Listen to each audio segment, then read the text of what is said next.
అక్క రాని రాని టక్క రాని అక్క మాది దినము కైకిలి అటే పోతారా అక్క నేను ఎంత మంచిగా చెప్పేరుకత్తన్నా మీరు ఎట్లా ఎరకత్తారు మంది కుటుంబం ఉన్నోళ్ళకు కడవలు కడిగి ఎసరు పెట్టి అండి వాళ్ళని పనికి తోలి వాళ్ళు మళ్ళీ వచ్చే వరకు మళ్ళీ కడవలు కడిగి మళ్ళీ ఎసరు పెట్టే వరకు పనికి పోనే వాళ్ళు ఇంటికి వస్తారు. ఈ కార్తీక పుణ్యం ముంగట కడవలు కడిగేంత పొద్దు కూడా ఉండదు.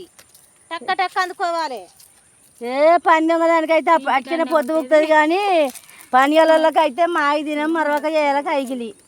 అదే ఎంత మంచిగా నవా చల్లదనం చేయకపోతే ఏం చేస్తారు ఇంటికాడ వంటినా ఎత్తుందా. నడువురి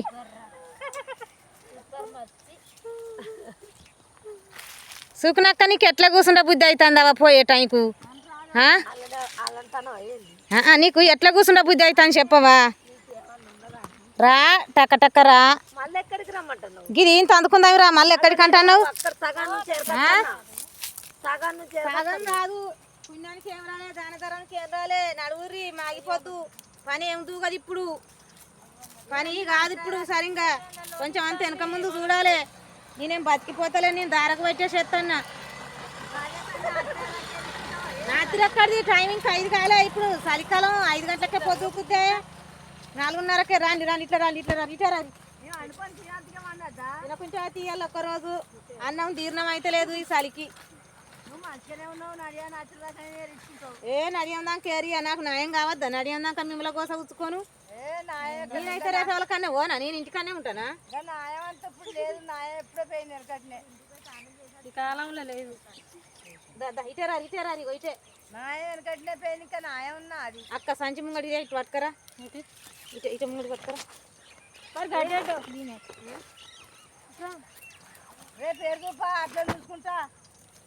రేపు ఎప్పుడు రావాలక్క రేపు ఎప్పుడు రావాలి. ఒక్కదాని పని ఒక్కదాని 500 పనులు చేసి చచ్చిపోబడితే ఒక్కదాన్ని ఎప్పుడు రావాలక్క. నాకు ఇంటికాడ ఎకరం పెట్టు ఉడికి చల్లుడాయే చిలకకైతే 3 ఎకరాల పెట్టు చేసుడాయే. నేను ఇంటికాడ ఎప్పుడు చేద్దు చిలకకి ఎప్పుడు ఉరికత్తు మళ్ళీ ఈ బుత్తంతా బుగ్గలకు దుకాణమాయే. అయ్యో పావులకు బాడే కాడక దుకాణంలో ఉంటే నడుతుందా అక్క. సరే నీ సంగ మంచిదే కానీ రారి ఆ దగ్గర పడ్డది కానీ బుత్త అంతేనా ఇక ఈయనతో అందుకొని పోదాం. ఇక పంజాల దాకా ఎర్రంతి ఇదిగా చదువు పట్టుకొస్తారు.